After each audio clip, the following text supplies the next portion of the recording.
Hey everyone, welcome back to another podcast with Madame Vervain of Bewitchy. This is the Bewitchy podcast, yada yada yada. Rainbows, riches and riding with the kings. Dun dun dun dun dun dun dun dun. Welcome back, my exquisite night blooms. It's Madame Vervain. I already said that, but here I am again. Madame Vervain, pronounced Vervain. I've just finished a heavyweight session of scrying. There could have been some crying. No, just was crying actually. Frankly, my crystal ball is judging me. That's how I'm feeling right now. Pretty fucking rude. I'm not gonna lie, I felt like launching it across the room. But knew I'd probably smash some windows, so I didn't. Anyway, I don't have time for that sort of bullshit attitude today. We've got magic to make, spirits to snark at, and 14 minutes to do it in, so let's get to it.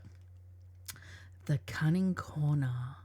Professional boundaries. Now, I've suffered with this actually for quite a few years. Not me. I haven't suffered with it actually. For some reason, some clients are absolute fuckwits, and I'm going to say this because I'd say it to their face. In fact, I've had to go so far as to put it in our term and conditions, disclaimers, and even leave a fucking board in the room so you can get it. Every now and again, I get clients who think that they can talk to me about my life or instruct me on some of my personal matters. And there was a woman, and I'll just say a woman, not so long ago, who took it upon herself to tell me that I needed to wear better bras to hold up my big boobs, yada, yada, yada, blah, blah, blah. I mean, that's really crossing a boundary. I don't know her on a personal level, and even if I knew her on a personal level, I wouldn't want her commenting about my fucking tits. Did I ask you, bitch? No, I didn't. So shut the fuck up. I would never go and say anything to anyone like that, unless I thought for some reason they needed to know or whatever. But that's a spiritual thing, you know what I mean? If spirit's saying to me, say this and that to someone, or they're, the powers that be to say, hey, this person needs this to help reevaluate and better their lives. But I would be doing that in a professional circumstances where I'm being paid to give you the truth. Very weird that people think that they can say and do whatever they want to anyone. I certainly don't tolerate it, and I shut those people down straight away, and I will continue to. But the fact that someone says those sorts of things and think they can try it on actually says more about them than it does you. Have you got good boundaries? Were you being too friendly? Were you being unprofessional? Yada, yada, yada. I hear and see a lot of problems all the time. I get a lot of people in, men and women, who are struggling with, office politics and, bullshit like that. So for my office dwelling witches or anyone that has to put up with any shit from a co-worker, whatever, clients, customers, retail, I'm going to call this the invisible cubicle charm. You got to use this when your co-workers think your personal time is public utility. If a client of yours, anyone who thinks that they can talk shit about you, to you, about you, behind your back, whatever, let's shut them the fuck up. So you'll need a small mirror, a black tourmaline, pronounced tourmaline for the people who don't know how to say it, and a piece of red string. Yeah, I like to tell people how to say things. Anyway, so tie the string around the stone while whispering, my time is mine, my drama is thine. Place it behind the mirror facing away from the desk, and it will create a subtle energetic glamour. So you can also say things, like my time is mine, my business is mine, shut the fuck up and go to hell. Just put whatever words you want in there. Make it rhyme. I don't care. Say whatever feels right to you, and that's the most important thing. I think where a lot of people mess up in their magic is they might be reading it from a book. And the problem with reading it from a book sometimes is you don't know who's written it. You don't know where they're coming from or their intention. Is it relevant to you? There could be some judgy bullshit in there. Who knows? Anyway, always do what feels right to you. So if you read something from a book and it feels right for you, then absolutely 100% you do it. So anyway, that stone, that little piece of magic can make people suddenly disappear, make them, suddenly remember to go over and do their own work, suddenly not feel the need to come drawn over to you, poking around their nose in your business. I've heard some horrific shit over the years, but anyway. As I once wrote in Bewitchy in the magazine, you aren't a service desk, you're a sovereign entity. You don't let anyone treat you like they're the chief administrator of, your life, blah, blah, blah. So that's that. Pretty rude. It's pretty rude what some of the things that people are saying to other people that I hear about and that I've experienced it myself. And I'm always surprised when somebody tries that manipulative crap on me. Or that I don't know, it's just weird. But I'm always surprised by it, even I am. But I certainly don't put up with it, and neither should you. Neither should you. Now, I'm not saying that's what I specifically do either, by the way. This is just a recommendation for you if you want to play fair and nicely. It's a good little nice spell to do to, make your space invisible or non-attractive to them. They're not going to come over and bust your balls or say, oh, hey, I think you should wear, a different skirt today, or go wear some push-up bras, or, something. Anyhow, okay, the divine and the dazzling, the goddess spotlight. Ooh, ooh, who is the goddess we're talking about? Iris, pronounced Iris. Everyone loves the rainbow, but Iris is the one who actually builds the bridge between the gods and humanity. She's the divine messenger.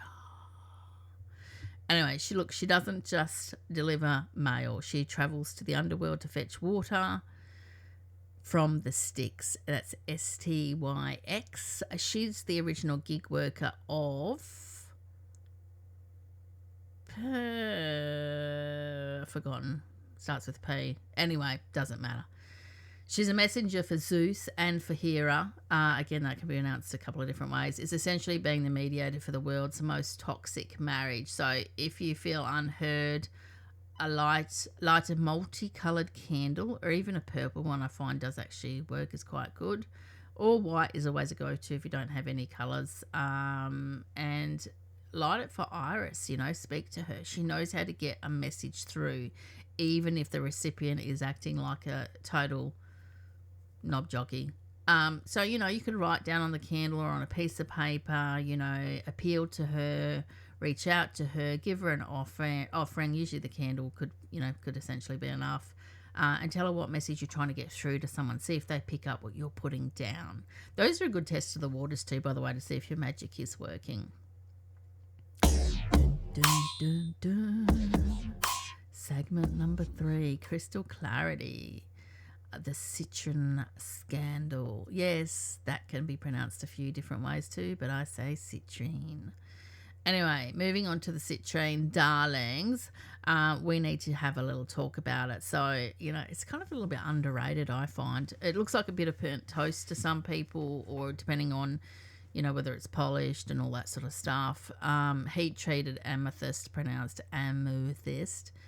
It's a fraud. It's the designer knockoff of the mineral world. So, yeah, if you see those words, heat-treated amethyst, steer clear away from that, if they're being honest about it. So, again, there's so many fakes and frauds out there. Please, please, please be careful. Natural citrine is used for manifestation. It could look like a pale lemon water, not a campfire incident generally.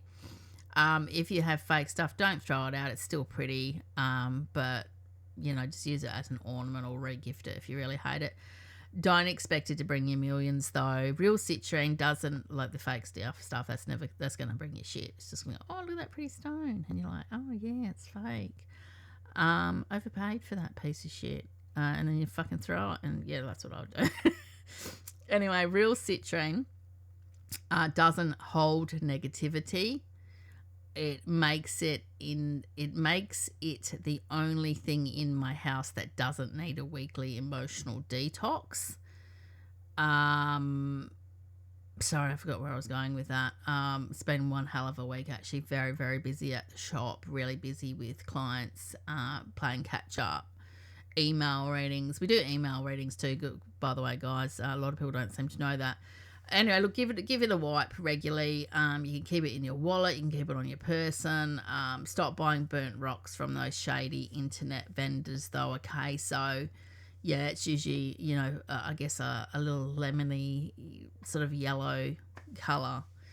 Anyway, that's it about that rock really, but it's a good one. It's very pretty, and I think it doesn't get paid enough attention, quite honestly. Let's talk about demons. I love a good demon. It's the king on a camel. Camel toe. Oh my God. Imagine if that demon was actually listening right now. I wonder what he would think. Is that bitch saying I've got camel toe? Anyway, it's time for our resident roommate from Camel Toe King. Okay, let's... Oh my God, I can't believe I said that. Oh my God, it's Paimon. Oh my God, it's Paimon. I've totally forgotten. I was just taking the piss out of Paimon. No, look, Paimon's really cool. He's the king of hell, and he's very loyal to Lucifer. So, I reckon he's pretty close up there, to one of his right-hand men, not far from the top, 100%. And, Paimon loves a good joke. You can have a good little laugh and joke around with him, so that's no issue. I obviously wouldn't have gone there and disrespected him in any way, shape or form if I thought I'd get my ass kicked. Anyway, he teaches all the arts, sciences and secret things. He arrives preceded by a host of spirits playing trumpets and cymbals. So he's a bit of a king, you know what I mean? Like he's not all talk, he's getting looked out, and he's got a lot of people working for him. Oh, when I say people, I mean other demons. Anywho, Paimon is known for sitting on a one-humped camel, hence my little joke. Anyway, he's wearing a very expensive crown because he's worth it. He is essentially the main character, and if you invoke him, be prepared for a noise complaint from the neighbours. He doesn't do quiet contemplation. He does theatrical entrances. He's the primary director of his own parade. But I've got to be honest with you, he's a pretty down-to-earth dude. And, very likeable. A friend of mine actually got me onto him. Thank you, Richard. Who I hope Richard will come back on the podcast, actually. Anyway, he didn't really necessarily get me onto him. But, yeah, that's a conversation for another day. Anyway. Look, before I vanish back into the mists of the darkness and back into black into my back bewitchy world, I want to pull a card. And the card is the Page of Pentacles. The Page of Pentacles. Just checking to see how I'm going with time. There's going to be a message about money or a new project coming in. It's small, like a seed. Plant it. Don't stomp on it just because it looks like a little piece of shit, just because it isn't in your forecast or your forest yet, just because it's not a forest yet. You got to start somewhere, right? Anyway, that's it. Until next time, keep your candles upright, not burning anything, your mirrors covered when necessary, and your vibes heavyweight.